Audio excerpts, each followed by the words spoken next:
Jaya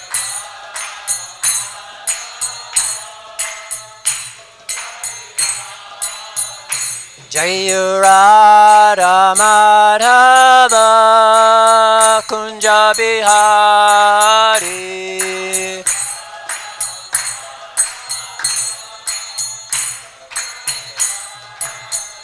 Jaya Radha Madhava Kunja Bihari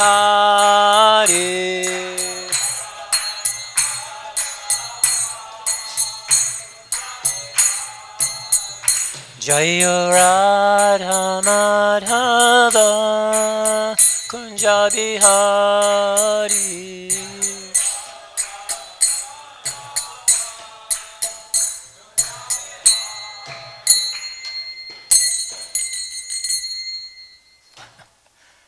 Jam Vishnu Pad Padmam Saparajacharya Astro Tarasata Shishimad His Divine Grace A.C. Bhaktivinoda Swami Prabhupada Ki Jai Jam Vishnu Pad Padmam Saparajacharya Astro Tarasata Shishimad Sri Guru Srila Bhakti Siddhanta Saraswati Goswami Maharaj Ki Jai Ananti Kodi Vaishnavinda Ki Jai ISKCON BBT Founder Charya Srila Prabhupada Ki Jai Namacharya Srila Haridas Thakur Ki Jai Premsiko Shri Krishna Chaitanya Prabhu Nityananda Shri Advaita Gadadhara Shivasari Gaura Bhaktivinoda Ki Jai Shri Shri Radha Krishna Gopi Gopinath Shama Kund Radha Kund Gita Govardhan Ki Jai Vrindavan Dham Ki Jai Mayapur Dham Ki Jai Navadvip Dham Ki Jai Jagannath Puri Dham Ki Jai New Dwarka Dham Ki Jai Their Divine Lordship Shri Shri Rukmini Dwarkadish Ki Jai Their Divine Lordship Shri Shri Jagannath Baladev Shrimati Subhadra Ki Jai Their Divine Lordship Shri Shri Gaurnitai Ki Jai Grantara Srimad Bhagavatam Ki Jai Jamunamaya Gangamaya Ki Jai Tulsi Devi Bhakti Devi Ki Jai Transcendental Appearance Day Bhaktivinoda Thakur Ki Jai Gaura Premananda Hari Hari Bol All glories to the seven devotees Hare Krishna All glories to the seven devotees Hare Krishna All glories to the seven devotees Hare Krishna all glories to Shri Shri Guru and Shri Gauranga Glories to Prabhupada Om Namo Bhagavate Vasudevaya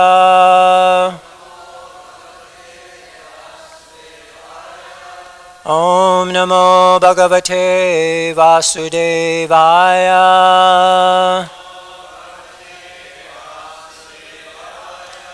Om Namo Bhagavate Vasudevaya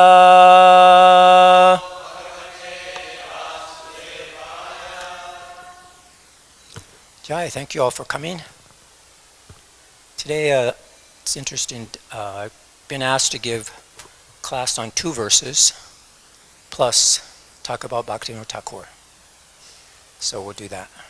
I'll chant the first verse here, so we're going to discuss, if you like to look towards Bhaktivinoda Thakur, we can see the images here. We've been talking a lot about the different incarnations of Krishna, like recently we talked about Vamanadev, and of course we're talking about Kapiladeva, and all these different great personalities that have come here to make perfection accessible. So this is what we're reading from 333, the activities of Kapiladeva, and text 5 to 6. And I'll chant 5. So this is the topic, accessible perfection. We want to achieve that. And this is the process. So text 5, I'll just chant. Tvaṁ deha-tantraḥ praśamāya pāpmanāṁ nideśa-bhājāṁ vibho vibhūtaye yathāvatārās tava sūkarādayas tathāyam ātma-pathopalabdhaye. Translation. My dear Lord, you have assumed this body in order to diminish the sinful activities of the fallen and to enrich their knowledge in devotion and liberation. Since these sinful people are dependent on your direction, by your own will you assume incarnations as a boar and as other forms. Similarly, you have appeared in order to distribute transcendental knowledge to your dependents. And there's a short purport here. In the previous verses, the general transcendental qualifications of the Supreme Personality of Godhead were described. Now, the specific purpose of the Lord's appearance is also described. By his different energies, he bestows different kinds of bodies upon the living entities who are conditioned by their propensity to lord it over material nature. But in course of time, these living entities become so degraded that they need enlightenment. It is stated in the Bhagavad-gītā that whenever there are discrepancies in the discharge of the real purpose of this material existence, the Lord appears in it as an incarnation. The Lord's form as Kapila directs the fallen souls and enriches them with knowledge and devotion so that they may go back to Godhead. There are many incarnations of the Supreme Personality of Godhead, like those of the boar, the fish, the tortoise, and the half-man, half-lion. Lord Kapiladeva is also one of the incarnations of Godhead. It is accepted herein that Lord Kapiladeva appeared on the surface of the earth to give transcendental knowledge to the misguided, conditioned souls. So the next verse, we could chant together very quickly. Yannamadeya Sravananukirtanad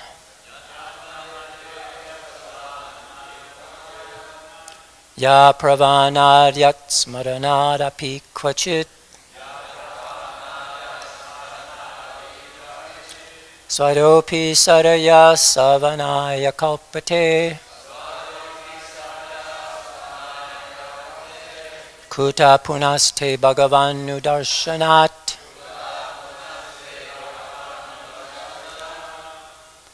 Yanamadeya Shravananu Kirtanad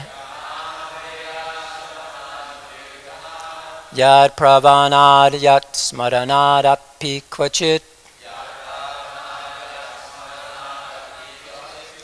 Swadopi Sadya Savanaya Kalpate Kuta Punaste Bhagavanu Darshanat Yanamadeya Shravananu Kirtanad Yat Pravanad Yat Smaranad Api Kvachit Swadopi Sadya Savanaya Kalpate Kuta Punaste Bhagavanu Darshanat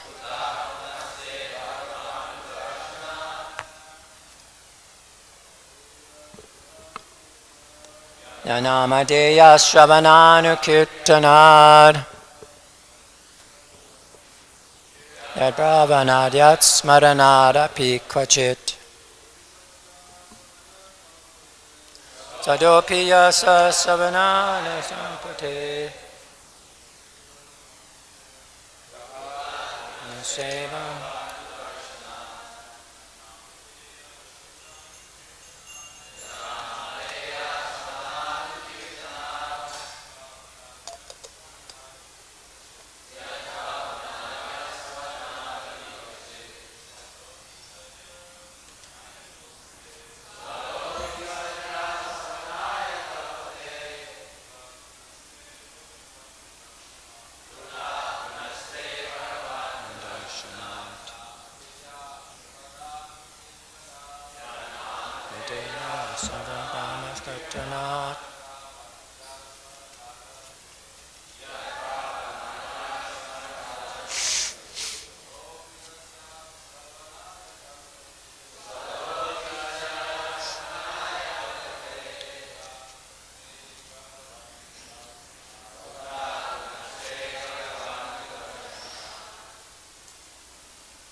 Vaishnavis.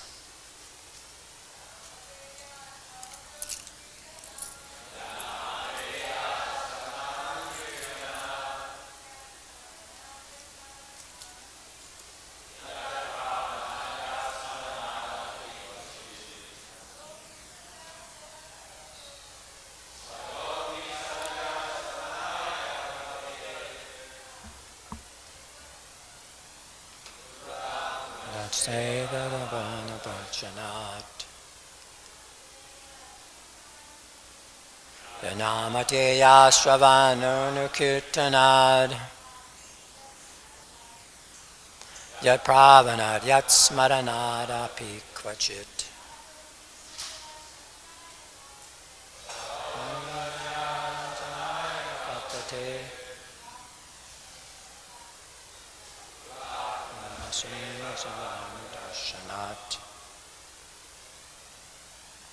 Yat, of whom the Supreme Personality of Godhead. Namadhyaya, the name.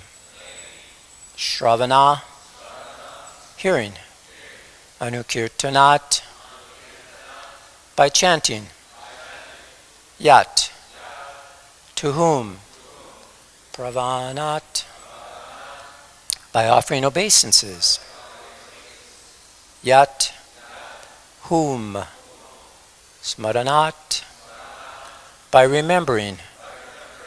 Api, even. Kvachit, at any time. Swada, a dog eater. Api, even. Sadhya, immediately. Savanaya, for performing Vedic sacrifices. Kalpate, becomes eligible. Kutaha, what to speak of. Puna, again. Te, you. Bhagavan, O Supreme Personality of Godhead. Sorry, I messed that one up. Nu, then. Darshanat, by seeing face to face. Translation and purport by Srila Prabhupada. To say nothing of the spiritual advancement of persons who see the Supreme Person face to face. Even a person born in a family of dog eaters immediately becomes eligible to perform Vedic sacrifices if he once utters the holy name of the Supreme Personality of Godhead, or chants about him, hears about his pastimes, offers him obeisances, or even remembers him. Purport. Herein the spiritual potency of chanting, hearing or remembering the holy name of the Supreme Lord is greatly stressed. Rupa Goswami has discussed the sequence of sinful activities of the conditioned soul. And he has established in Bhakti Rasamrita Sindhu that those who engage in devotional service become freed from the reactions of all sinful activities. This is also confirmed in Bhagavad-gītā.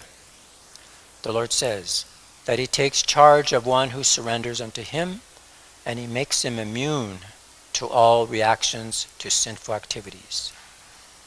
If by chanting the holy name of the Supreme Personality of Godhead, one becomes so swiftly cleared of all reactions to sinful activities, then what is to be said of those persons who see him face to face? Another consideration here is that persons who are purified by the process of chanting and hearing become immediately eligible to perform Vedic sacrifices. Generally, only a person who is born in a family of brahmanas, who has been reformed by the 10 kinds of purificatory processes, and who is learned in Vedic literature, is allowed to perform the Vedic sacrifices. But here, the word sadhya, immediately, is used.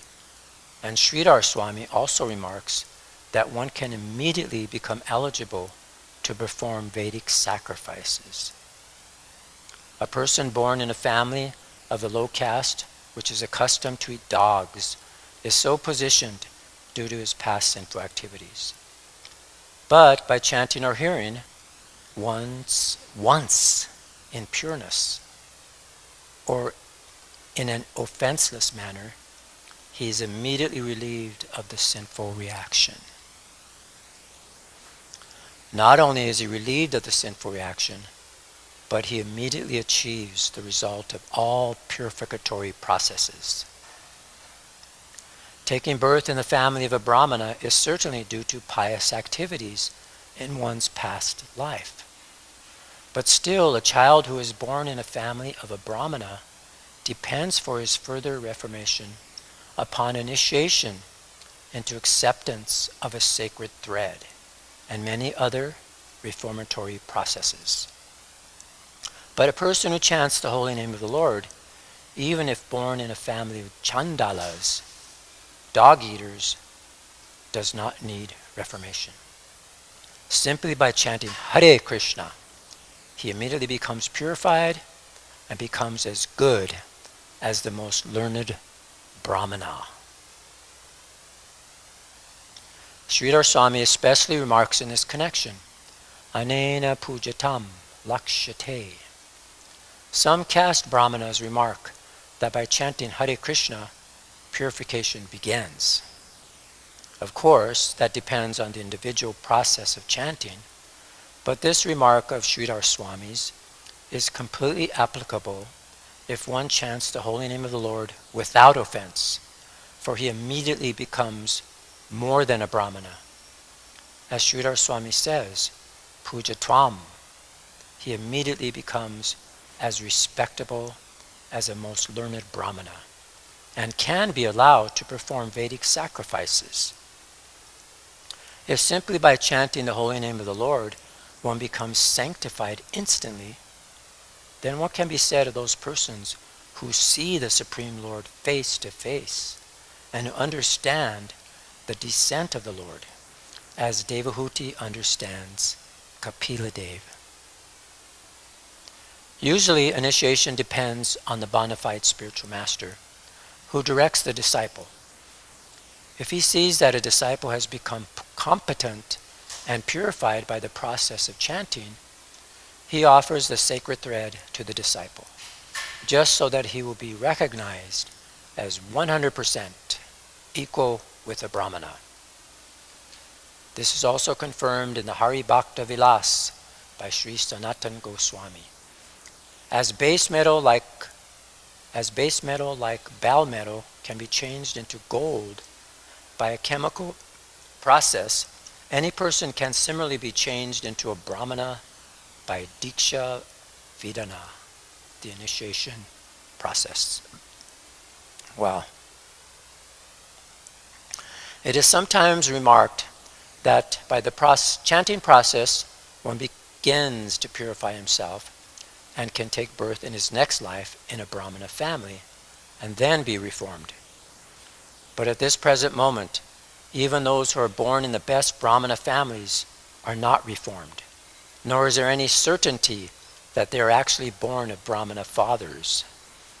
Formerly, the Garbhodana reformatory system was prevalent, but at the present moment, there is no such Garbhodana, or seed-giving ceremony.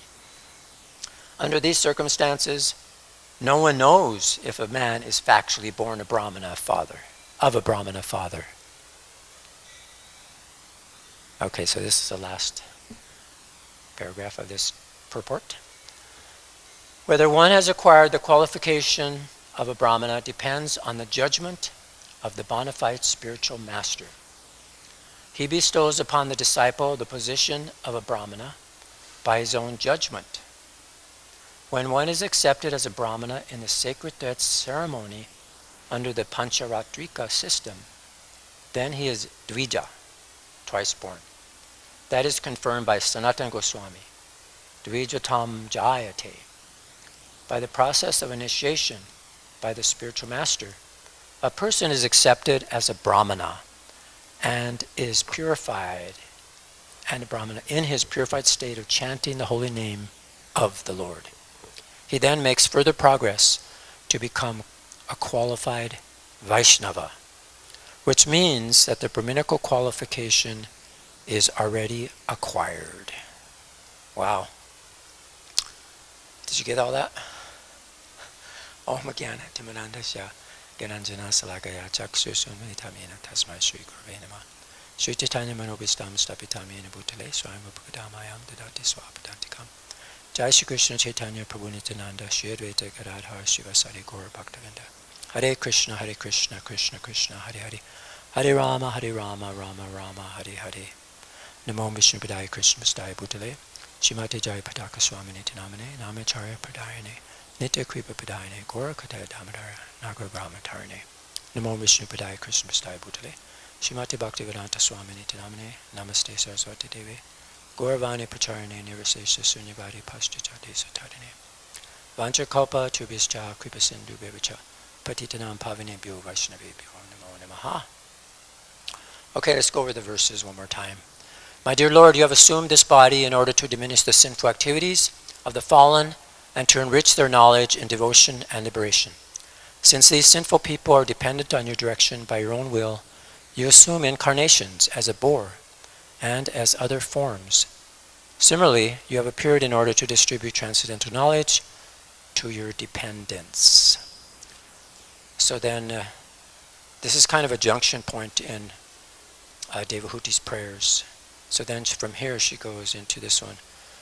To say nothing of the spiritual advancement of persons who see the Supreme Person face to face, even a person born in a family of dog-eaters immediately becomes eligible to perform Vedic sacrifices if he once utters the holy name of the Supreme Personality of Godhead, or chants about him, hears about his pastimes, offers him obeisances, or even remembers him. So what I'm going to do is, it's kind of a long purport, and there's 2 verses, and we need to talk about Bhaktivinoda Thakura. In this particular chapter, we're 33, and the prayers of Devahuti are from 1 to 8.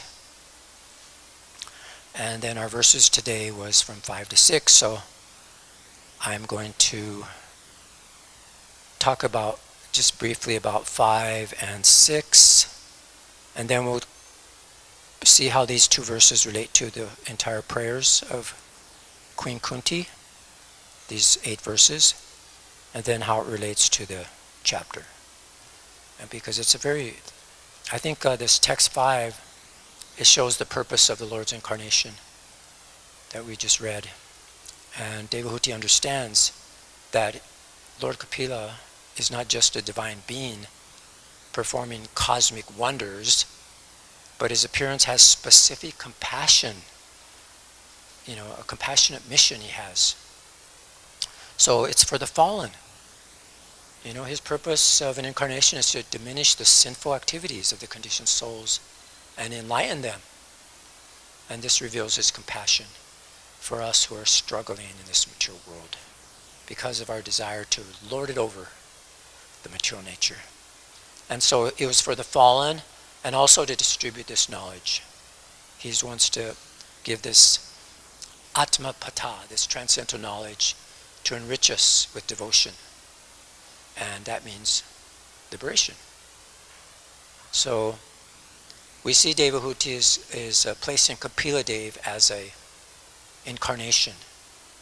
She's put him on the same level as the boar incarnation and things like that.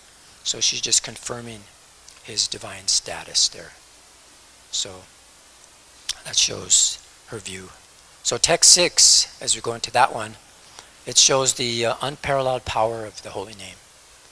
So this is probably one of the most significant verses in this section. So also text number 7. That's why Suresh wants to give class on 7. That's one of his favorite verses. So these 2 verses actually establish the supreme efficacy and accessibility of Bhakti Yoga. So she's making a radical declaration here that even persons born into a family of dog-eaters, the Swadopi, they're considered the lowest in the social standing. But they become immediately sajja, eligible to perform Vedic sacrifices. This is amazing. So this refutes the idea that spiritual advancement is just restricted by birth or social status.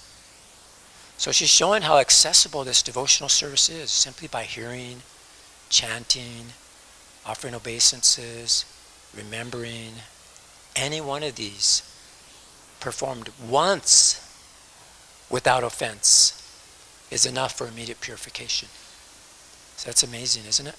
So that contrasts how we see these complex rituals, these long-term austerities, associated with Vedic practices.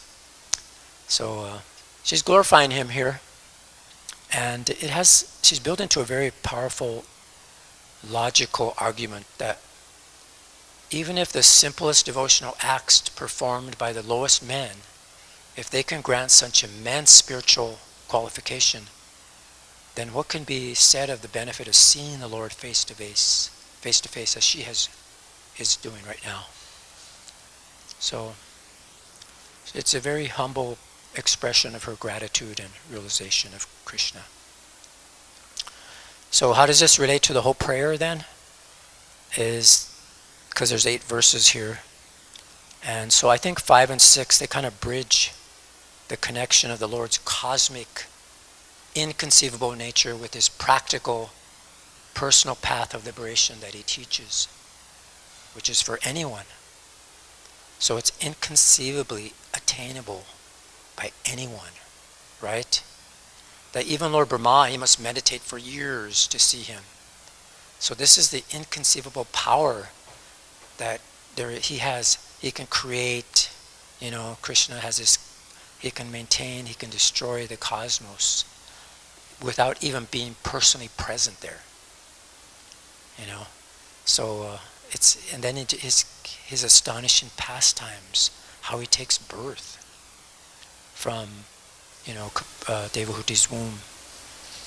So I think these 5 and 6, they're like a pivot from the awe to the empowerment. And it shows how unfathomable the Lord has appeared specifically to make himself accessible to us. Just these simple but yet potent processes of devotional service. So she's basically in these prayers summarizing and validating the core conclusion of Lord Kapiladeva's teachings, which is that bhakti yoga is supreme. So and then this bold claim that anyone can become eligible for Vedic sacrifices. And then in tomorrow's verse, it's going to build directly on this, that declaring that such a person is glorious and worshipable because he's able to understand. Because it's to be understood that they have already performed all austerities, sacrifices, pilgrimages, Vedic studies in previous lives. It's amazing. So here she's confirming that chanting is not just preliminary, but it's the culmination of all the pious activities. So just see how much seriously we should take up this chanting. So I guess in relation to the whole chapter then, it's crucial to understand these 2 verses, 6 and 7. And 5 to 7, like that.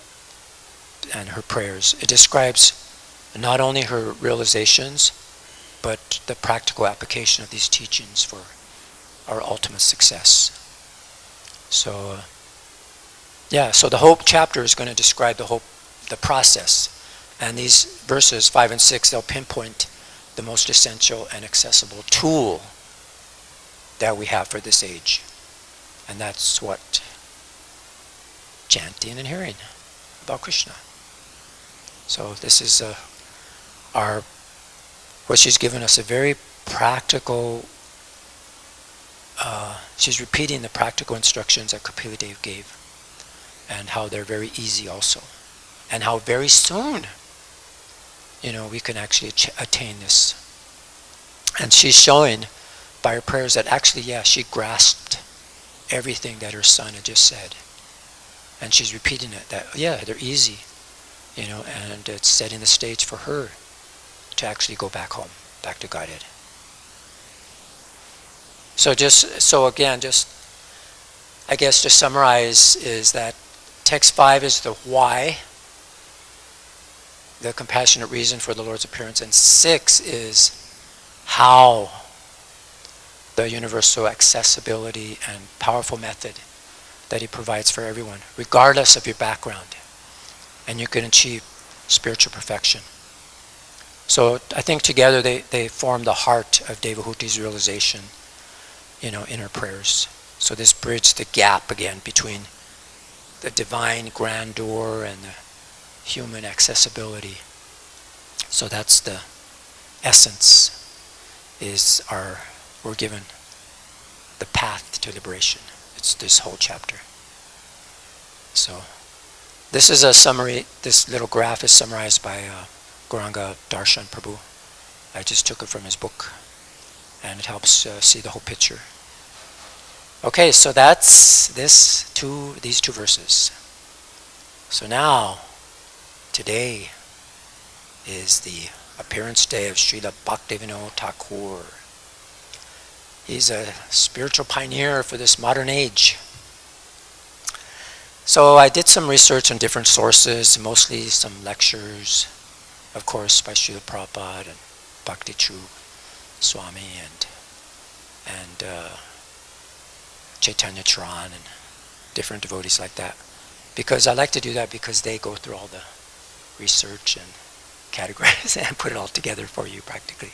So you just come and hear it, and then you could just report what you learned. So it's nice. So we have different sources here.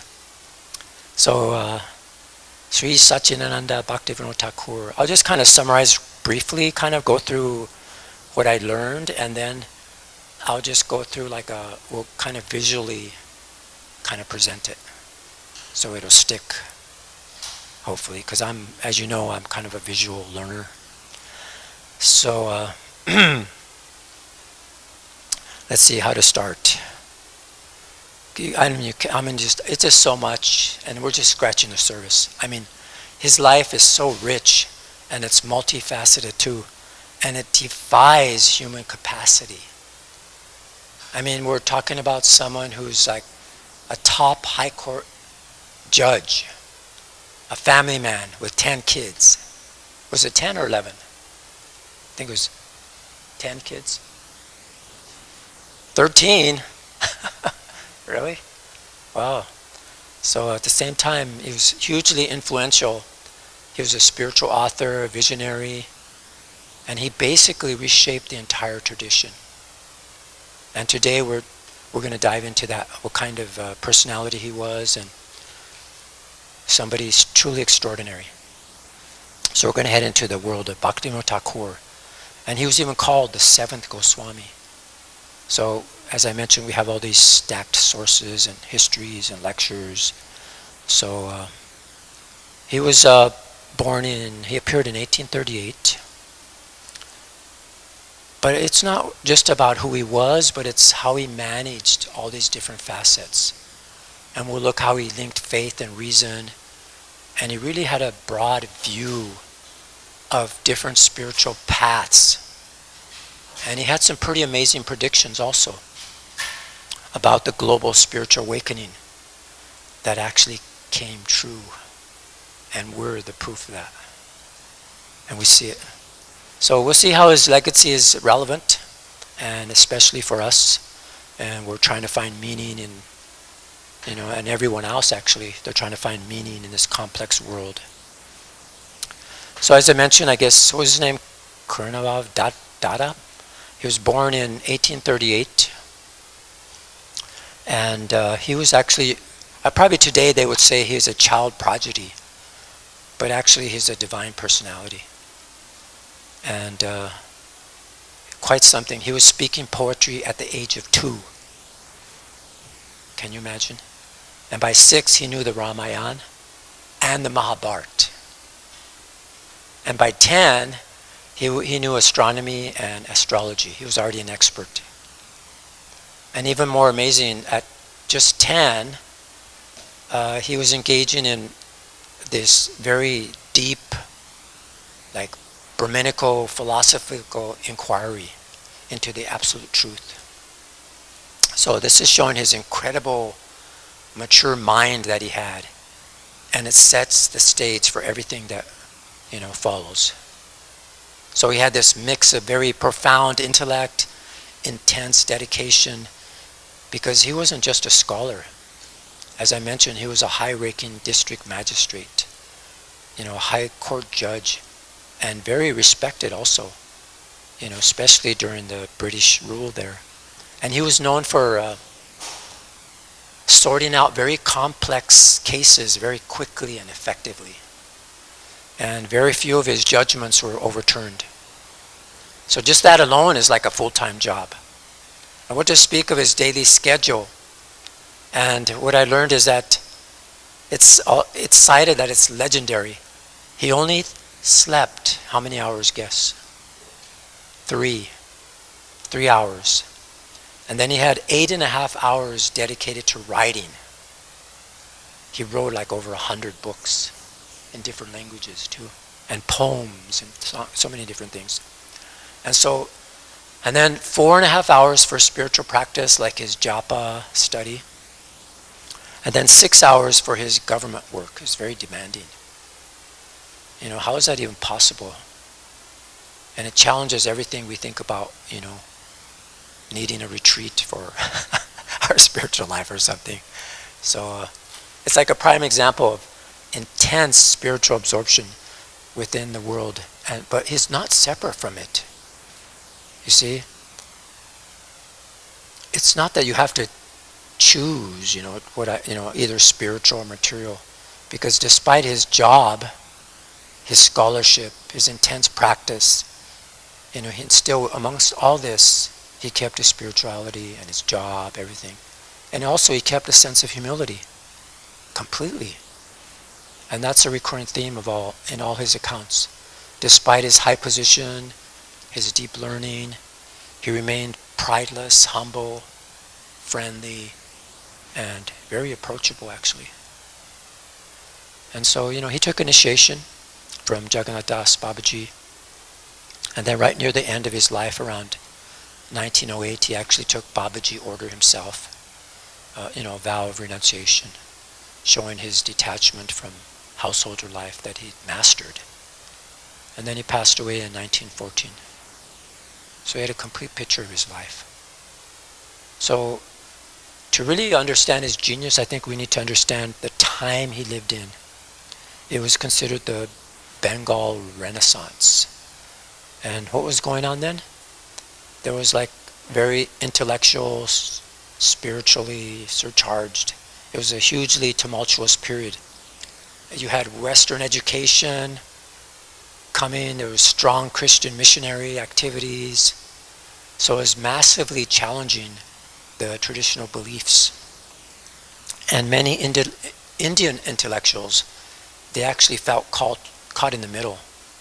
And they actually began to give up their own, traditions and everything. They started creating these sort of hybrid philosophies, like the Brahma Samaj, which leaned more towards impersonal idea of God.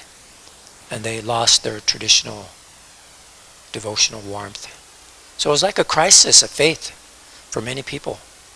And how did Bhaktivinoda Thakur respond to this?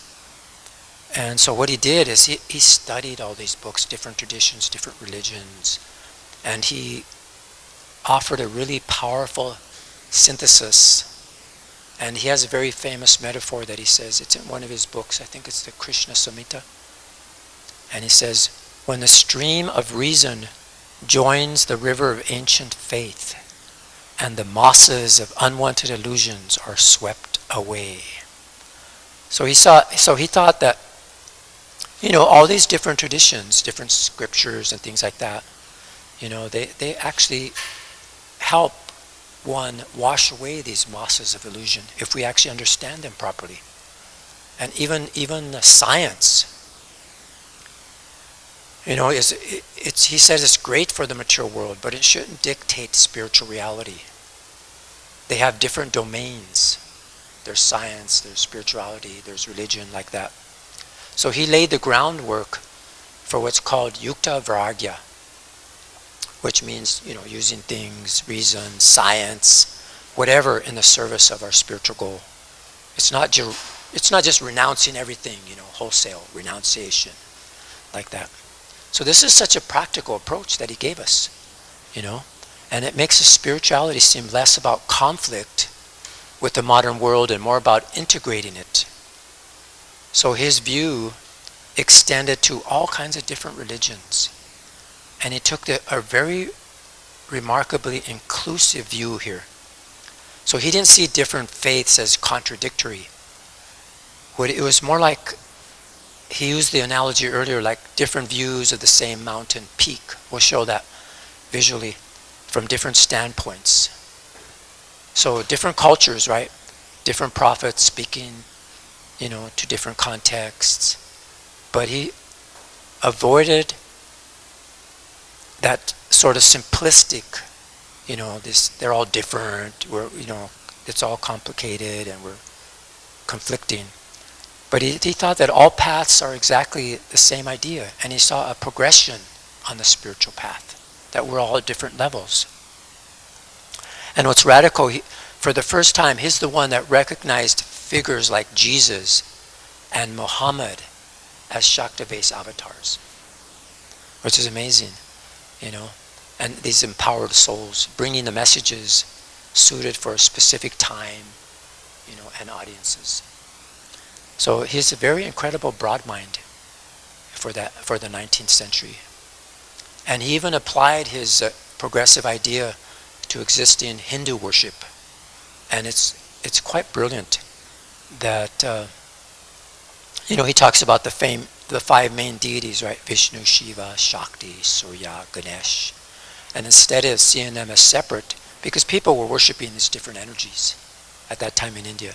So he framed them as progressive steps, like rungs on a ladder towards understanding the divine.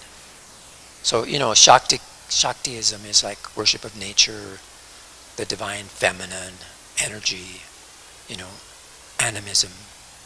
And then focusing on the power you see in the world around the most immediate thing that everybody sees, which is the sun, the Surya. So they're recognizing, that he's the source of all energy. So the sun worship from general nature power to like a specific source. So he saw it like a gradual understanding. And then the Ganapati worship of Ganesh. And this acknowledges that consciousness, beyond just energy, may be in different forms, like animals, focusing on the different sparks in the living entities, intelligence, like that. And then next he goes up to Shivaism, like on worship of Lord Shiva.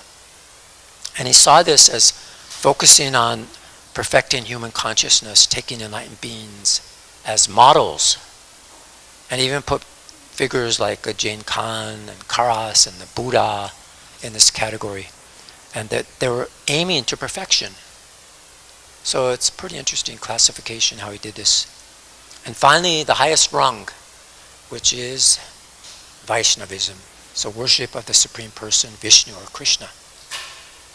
And this is where it's very groundbreaking that he included all these traditions like Christianity, even Islam, in this highest category, because they have a perfection, because they have this personal conception of God.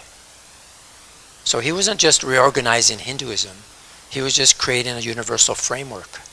So it suggests that all these different practices aren't just different choices, but they can actually be potential stages for growth towards spiritual relationship with the Supreme Personality of Godhead.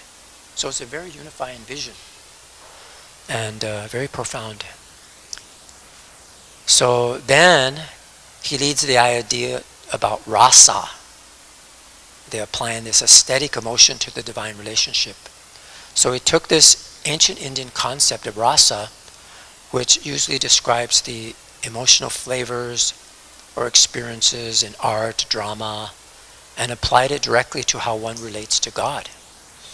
And he mapped out the hierarchy, the different relationships, the santaras, peaceful, maybe just wanting relief from suffering, the basic desire for spiritual connection, but not super active. It's like a foundation.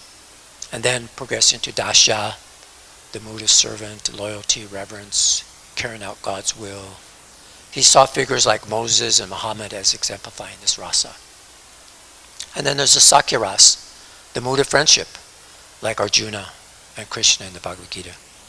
In a more intimate, equal footing, trust, companionship, like buddies, with God. And then deeper, Vatsalya ras, parental love, seeing God as your child, like Madhu Soda and baby Krishna, or relating to God as a protective father, more intimacy, more tenderness, nurturing feel. And then the highest, the pinnacle, Madhurya ras, conjugal love, the most intimate, all-encompassing heart-to-heart relationship. And so this was the specific gift that was revealed by Lord Chaitanya Mahaprabhu. He fully revealed that, actually. So we see spiritual growth isn't just intellectual. It's about deepening our emotional connection, this rasa. It's about cultivating these increasingly intimate ways of loving and relating with the Supreme. And he provided a kind of map for that emotional journey. So, as mentioned, Lord Chaitanya Mahaprabhu, he revealed this highest Madhurya ras. And Bhaktivinoda Thakura had some very strong things to say about his role. He called him the Eastern Savior, Lord Chaitanya.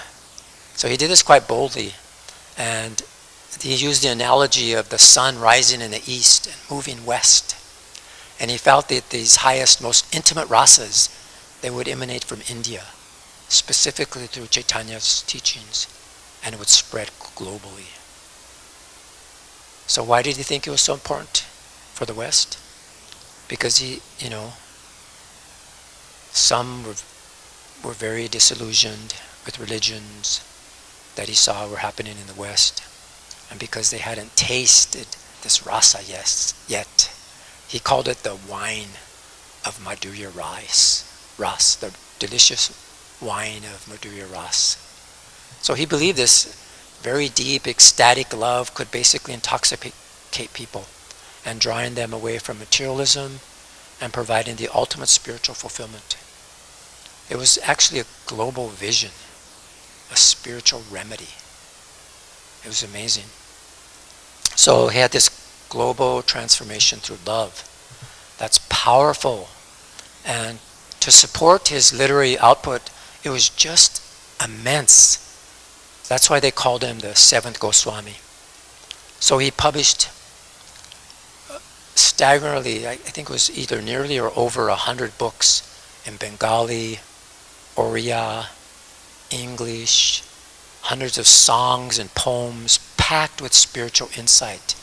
And his book, Jaiva Dharma, is considered a cornerstone compared Chaitanya's philosophy with others in great detail. And he had this amazing ability to make deep philosophy accessible even through beautiful poetry. So we'll listen to one of his poems, and it's done in English, in the Victorian type style. It's nice. So he wasn't just writing for India, he had a global vision from early on. So in 1896, and this was really pioneering, that's when he sent one of his books, of Sri Gauranga's Leelas. And it was a 40-page book in English, and it was titled Sri Chaitanya Mahaprabhu, His Life and Precepts. And he sent it to universities like McGill University in Canada, in Europe. And so here, this is clear that his deliberate active outreach, right, to the West.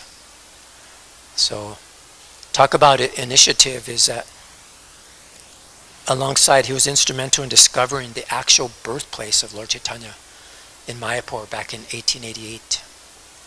This was a huge discovery for our tradition. And it was confirmed by the great Saint Jagannath Das Babaji. So writing, discovery, he was an innovator in preaching, so many things. He came up with the Namahata, the marketplace of the holy name. Chanting, taking this chanting to people door to door, right? And then also warning about the 10 offenses, like being envious or thinking you can sin and just chant to cancel it out. So he gave so much practical guidance. You see, he gave the essence of religion. So you just see his compassion coming through even his English poetry. And just one of the verses he says, it's called O Vaishnava Soul. And it's like, he says, the dazzling, deadly liquid forms their hearts forever employ. That's one part of a verse. And then another one says, forget the past that sleeps and ne'er the future dream at all, but act in times that are with thee, and progress thee shall call. So like the past is ignorant, the future is like the mode of passion. So just live here and now, So they just grab you. It's amazing. So they speak directly to navigate this present moment for us to avoid distractions and give us this timeless advice. Just amazing, remarkable.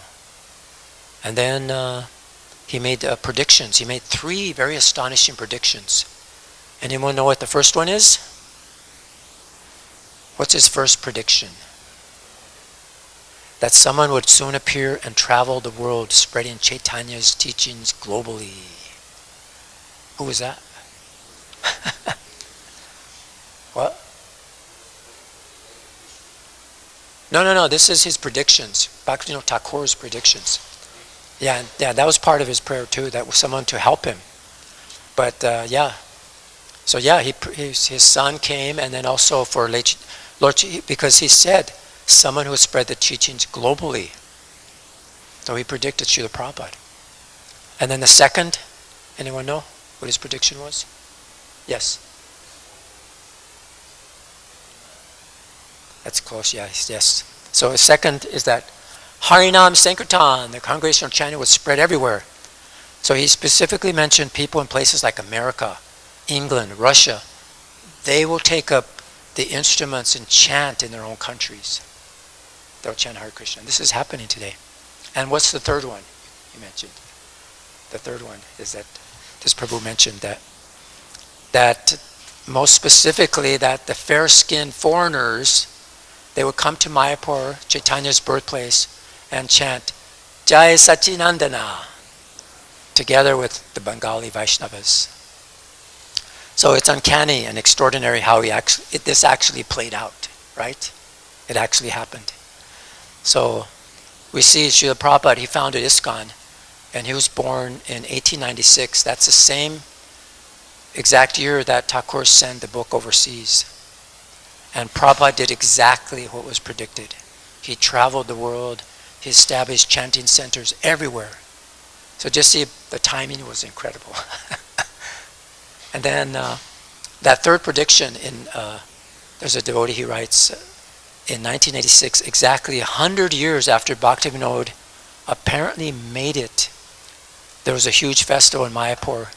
And the reports was that there were 3,000 devotees from over 50 Western countries, fair-skinned foreigners chanting Jai Sachinandana shoulder to shoulder with about 1,000 Bengali Vaishnavas, exactly as he described. So that sends shivers down your spine.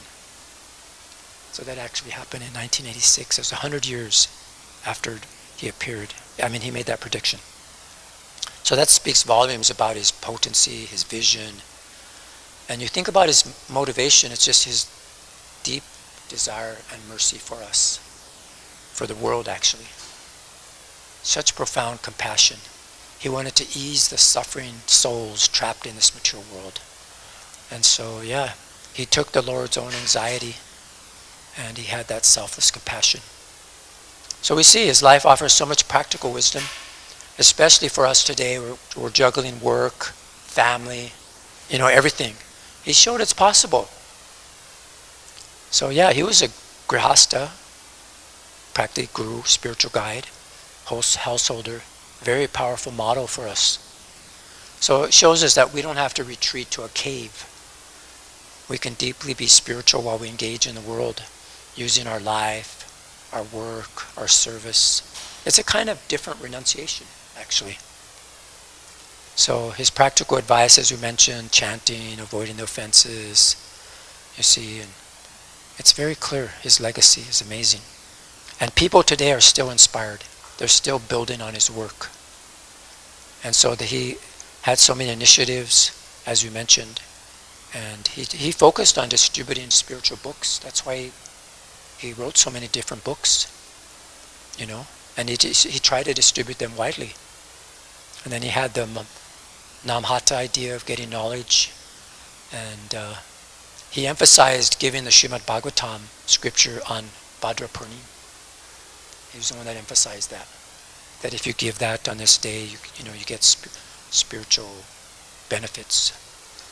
So just see, his life is a testament to bridging ancient wisdom and modern reason with different religions, demanding worldly life and deep spiritual practices. That was his effort, his vision. So it really laid the tracks for this global spiritual movement that we see growing today. It's still growing today.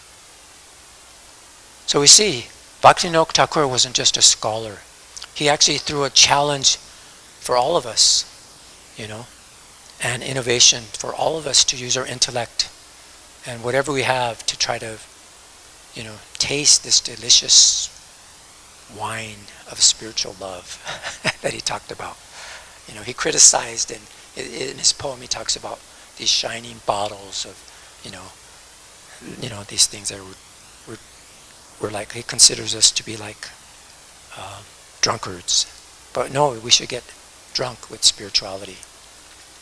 So we can try to just think about today maybe, that what part of his journey, his quest for deeper connection that we might explore today, because there's so much about his life we can explore. There's so much out there.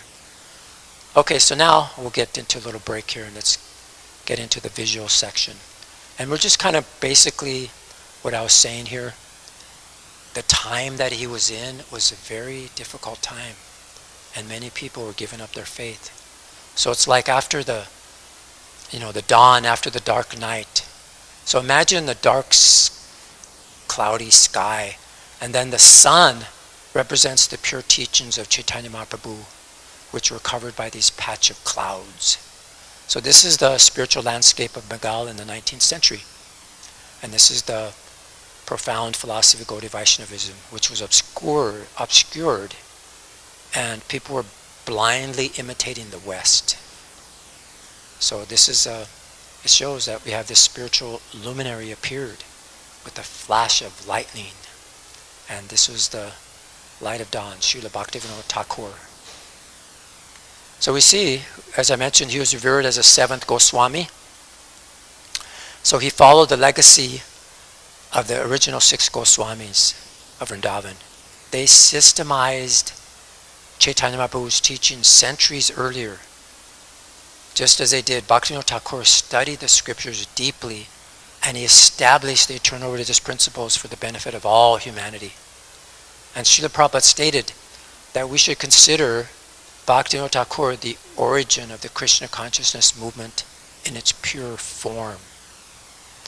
And it's interesting, I was listening to one lecture by His Holiness Bhakti Chu Swami, and he was basically saying that this book that he wrote, Jaiva Dharma, he said it was very unique and brilliant, and he said that it contains the essence of the entire Vedic understanding. He thought that it presented the scriptures, our key scriptures like the Srimad Bhagavatam, the Bhagavad-gītā, the Chaitanya Charitamrita, and even someone was saying in question and answers, even like the Brihat Bhagavatamrita, all these things, it's the essence is there in the Jaiva Dharma. And it's available in English now. And it captures so many things. So it talks about the Jiva, the Sanatana Dharma, all this is there described. So this is such brilliant writing. What to speak of all his poems and his other songs and everything. All this is accessible today. So there's a metaphor that he uses that I mentioned about the stream. And he mentions here is that, he didn't see faith and reason as opposing forces, but he used it as a metaphor. When the stream of reason joins the river of ancient faith, the stagnant masses of unwanted illusions are swept away. So this is that ancient faith, deep flowing tradition of spiritual wisdom. It's passed down for millennia. And then we have the streams of religion, like the modern rational approach to understanding the world. So he taught together they should complement each other instead of conflicting. They can together eliminate these masses of illusion, misconceptions, superstitions, and allowing the river of faith to flow pure and clear. So this is nicely described there. So he was considered to be a great harmonizer, faith and reason in the modern world. So here we have like ancient scriptures on one side, then symbols of the 19th century academia and science on the other side. And so Bhaktivinoda Thakur, he bridged both of these together. So this is the age we're living in right now. He was in the time of the Bengali Renaissance, Western thought, driven by scientific rationalism, Christian missionary work. So it challenged the Hindu traditions and beliefs. And they labeled them as actually unscientific, immoral, pagans, and all these things, And they tried to actually stop it, and they did, in a sense. But this is very relevant today. We live in an age dominated by science, technology, and we may feel that we can choose between one scientific world and a spiritual world. But no, I think Bhaktivinoda is showing us that we should use everything.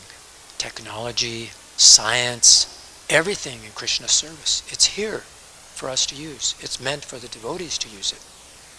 And this is what we could see today, the modern technology, we're using it. Some devotees think, it's Maya, it's demoniac. But it's how you use it. A knife can be Maya, demoniac, or it can nourish people. So this is Bhaktivinoda Thakur shows that, it's a false idea to kind of separate these things. So we have to be intellectually honest and spiritually devout. So with that approach, we can use our critical thinking to deepen our spiritual understanding. So this is nicely described. So these are the tools. So as we mentioned here, he's had this universal visionary, how he had unity and diversity. So we see like a mountain, very stylized mountain peak from different sides. You have various paths. They lead up representing different religions. And at its peak is a symbol of the absolute truth. These are just kind of made up symbols. They just to kind of represent, we have a world of increasing religious division. And Bhaktivinoda Thakur offered a vision of profound unity, not by erasing differences, but by understanding their common purpose. He compared different religions to people viewing a single mountain peak from various locations, you could see, and they see the same peak, but their perspectives may be different, you see. So here he made a nice poem in one of his books. This is what he famously said, that as he enters a church or a mosque, he said, one should think, here is my own beloved, my own worshipable Lord, who is manifested in a different form from the one which I am familiar with. How merciful is my Lord, that he is manifesting in so many different ways to attract so many different people. You see that? It's amazing, isn't it? So beautiful. And as we said, we saw that stream, the stream to wipe away the masses. So here we have the stream of reason joins the river of ancient faith, the stagnant masses of unwanted, nonsense. So as we mentioned, you see here, there's Jesus, there's Muhammad. So he even included Christianity and Islam as forms of Vaishnavism, because they have a personal conception of God. So he was the first in the Gaudiya tradition to recognize them as Shaktivesh avatars, empowered incarnations. So that's amazing. And this is BBT art here. So then we saw he was the incredible balanced his life, right, from what he did. We see on one side, there's a judge's gavel and government papers, right? And on the other, stacks of books that he authored, And you could see like instruments and things you could say. But he wasn't a renunciant in a cave. He was a grihasta, a householder, with a large family, 10, somebody said 13 children, and a high-pressure career as a district magistrate. That's like a hard court judge for the British government. And he was so expert in his professional life that he was sought after all over India. And we mentioned his schedule already, so we don't have to mention that again. But this is relevant today because many of us feel overwhelmed, struggling to balance work, family, and spiritual life. But Bhaktivinoda Thakur was a perfect example of, for our time. He demonstrates that a deep and productive spiritual life is possible, even while managing immense worldly responsibilities. And we see many devotees are doing that even today. And his life teaches us that our profession and family life are not obstacles, but they can be part of Krishna's world. That's what he meant. Become part of Krishna's world. When you give up sinful activities and you offer everything to Krishna. And then we also mentioned how, from Mayapur, this is the map of the world, this is the lights emanating from Mayapur, spreading across the globe, Europe, Russia, all over. So this was his intense desire, Bhaktivinoda Thakur, to spread Chaitanya Mahaprabhu's teachings beyond India. And we mentioned how he sent that book in 1896, the Sri Chaitanya Mahaprabhu's life and precepts, to universities, including McGill University in Canada. So he was a pioneer in presenting Vaishnava philosophy in English and the Western audience. And then we'll go these 3 astonishing predictions. A great personality would appear and travel the world and spread Lord Chaitanya's teachings. Talk about a river flow. All the incarnations, they come with Srila Prabhupada to see. Prabhupada brought all this to us, the most fallen in this world. They all assisted Srila Prabhupada, and they all appeared in these books and in their holy names and in our mind and memory. So that's there. So we could see. So this is Srila Prabhupada.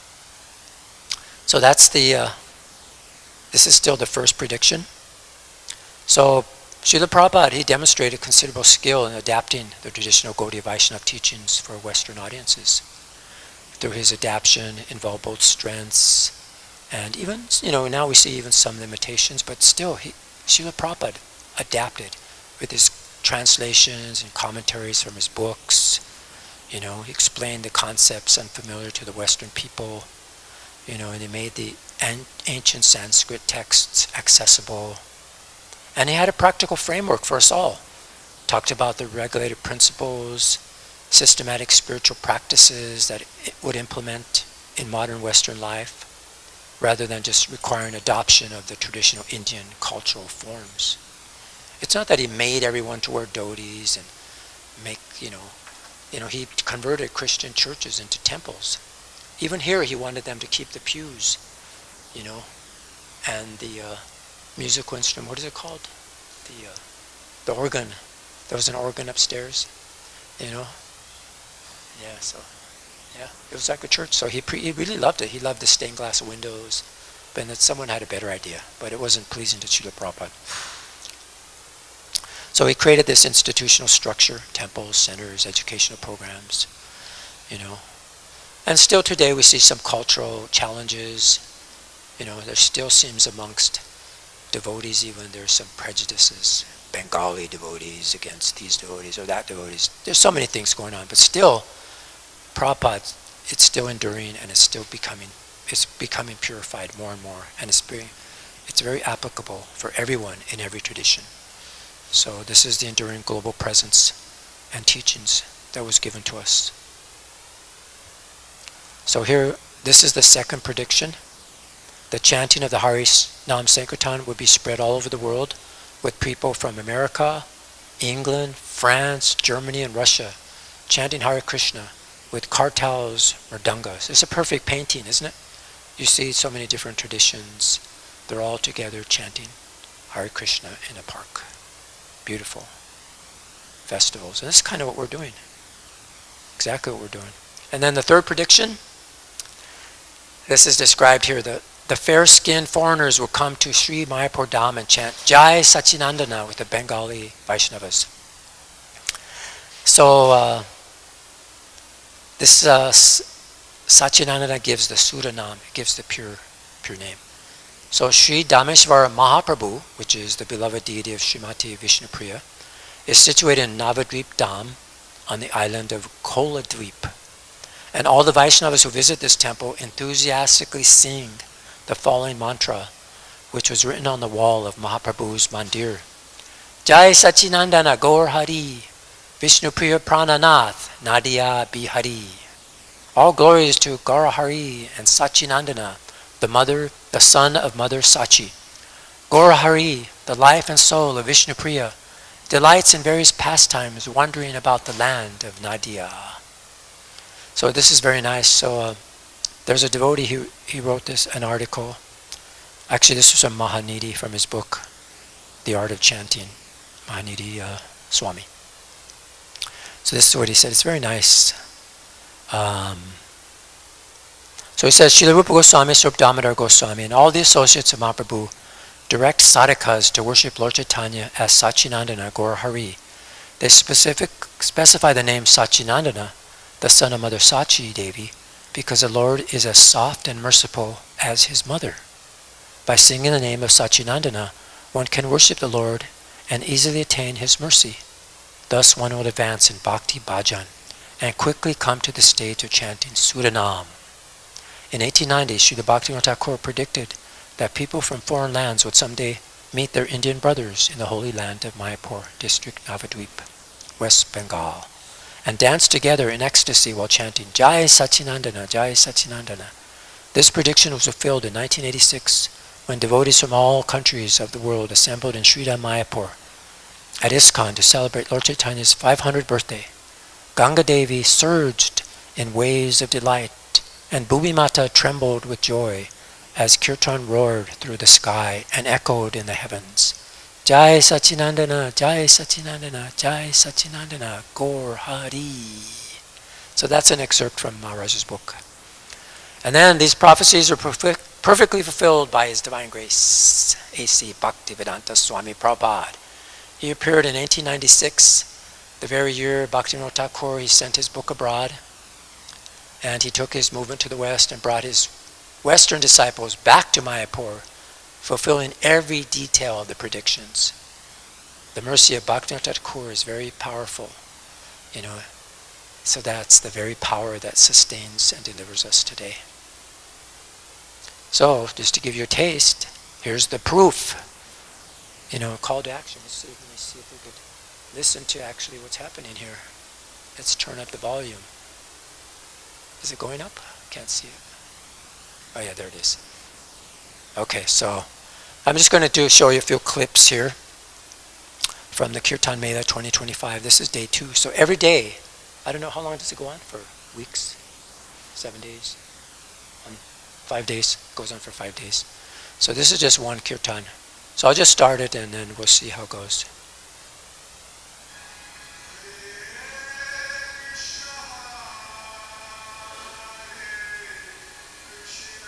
So here goes the deities of Mayapur, Western disciple devotees coming, chanting from all over the world. Oh, sorry, I'm going to go back. I didn't mean to stop it. It doesn't let me fast forward it. But I think that gives you kind of an idea, right? I don't think I can fast forward. Let me try. Oh yeah, let's try it here. No, it's not going to let me do it, because it's controlled by the TV now. But anyway, it shows some ecstatic dancing of devotees, men, women from all over the world, chanting and dancing. And every day there's a different singer, like different devotees come and they sing and they chant.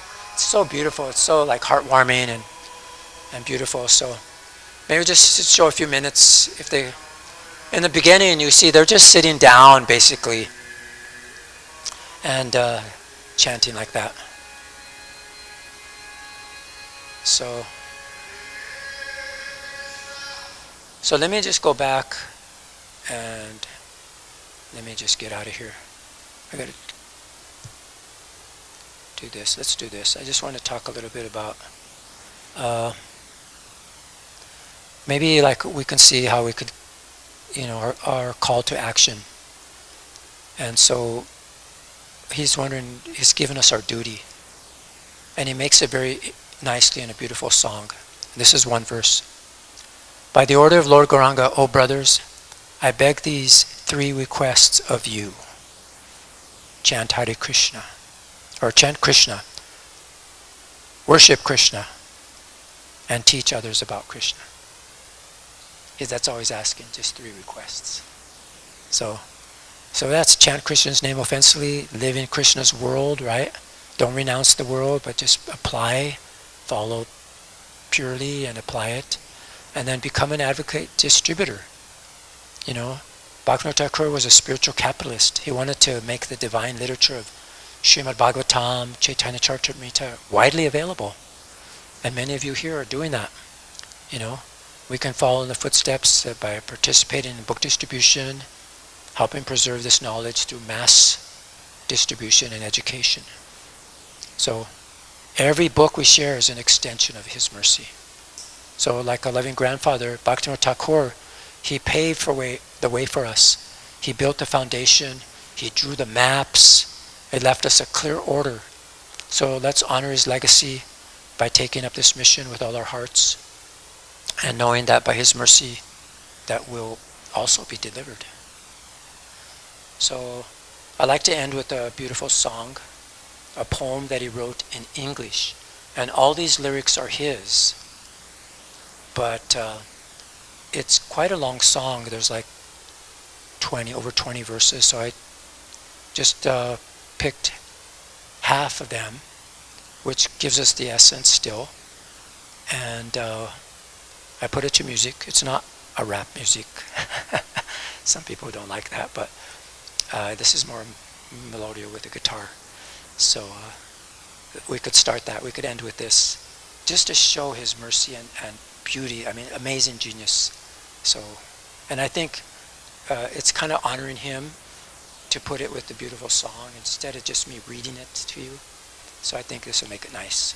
So let's start it now.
Bhaktivinoda Thakur ki jai. So I don't know, anybody have any comments or questions or like to say something about Bhaktivinoda Thakur? Maharaj? Yes, Prabhu. Is there a mic there so we could hear?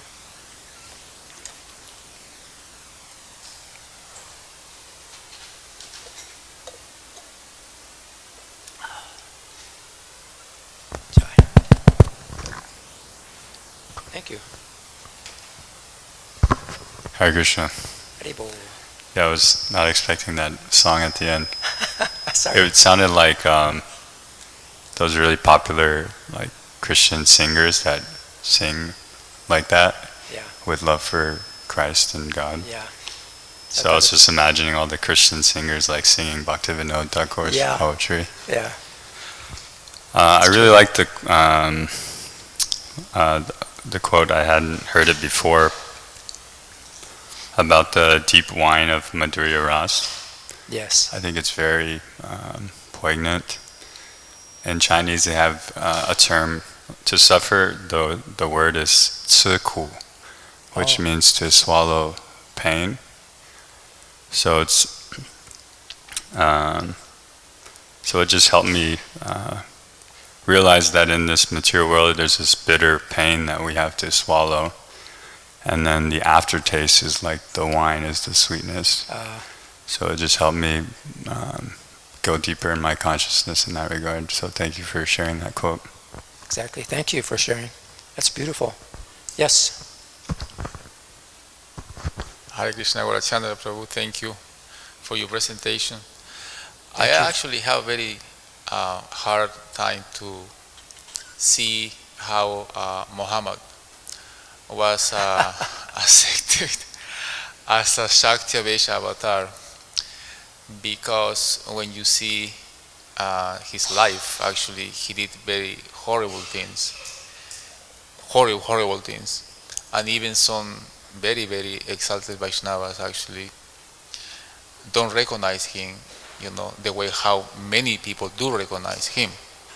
So, and then when we see the scriptures, there is some specific symptoms, some specific lakshanas that Shakti-Vesha avatar must have, according to Shastras, there's a few things. So, my taking might be that Bhaktivinoda Thakur as a strategy for preaching, he might go that far to give some prominent position to these personalities, including Muhammad or Jesus Christ, taking them as a Shakti-Vesha avatar, because at least I myself, including, I have a very hard time to accept him as a Shakti-Vesha avatar. I don't know if you have some comments. Yeah, I think you're correct. And as we mentioned here, we showed the mountain. He didn't say that they were the highest, but he said they were a path to lead people.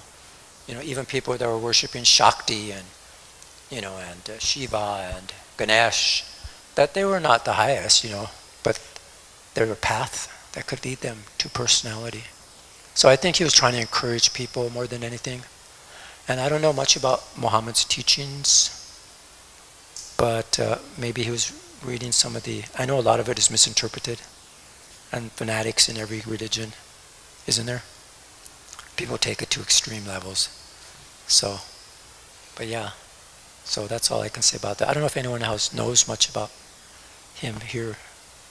Anyone?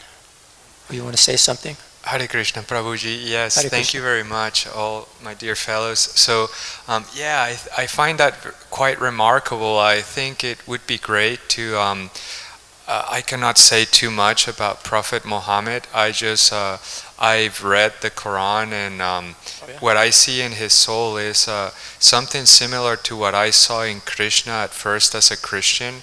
I was like, wait, why would people want a God that takes away their women and force them to be okay? Because I knew, like in Europe, right, it's obviously a misconception. Krishna's not doing any of that, right? No.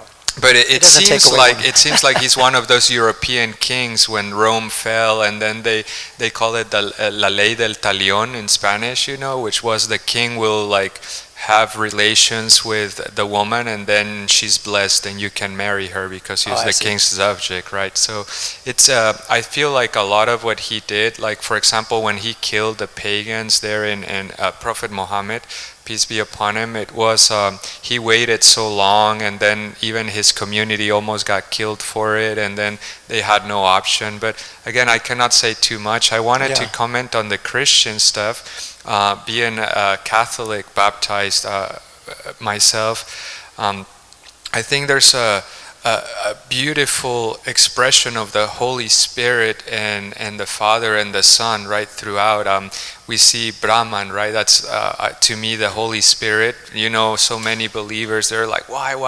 Yeah, the but he's impersonal, right? Like we have to really connect. And then Jesus, the Son, he introduces all of us to the servant, the Paramatma, right? The Son, he's in that type of mood. And then there's the Father, Bhagavan, right? Not to be fooled with, right? But he surrenders to perfect love and reciprocates no matter what, right? So yeah, I think that's very beautiful. Thank you. Thank you. Thank you for sharing. Nice. Anyone else like to say anything or glorify Bhaktivinoda Thakur Maharaj? Okay. All right. Thank you for your patience. We went, wow, it's 9:30. It's a fast day today, so half day. So we take advantage. Thank you very much for your kind attention. Jai. All glories to Srila Bhaktivinoda Thakur Maharaj. All glories to Srila Prabhupada. Jai. All glories to Srimad Bhagavatam.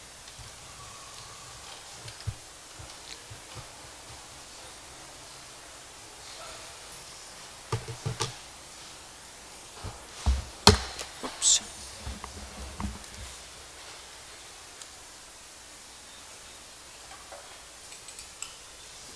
All right.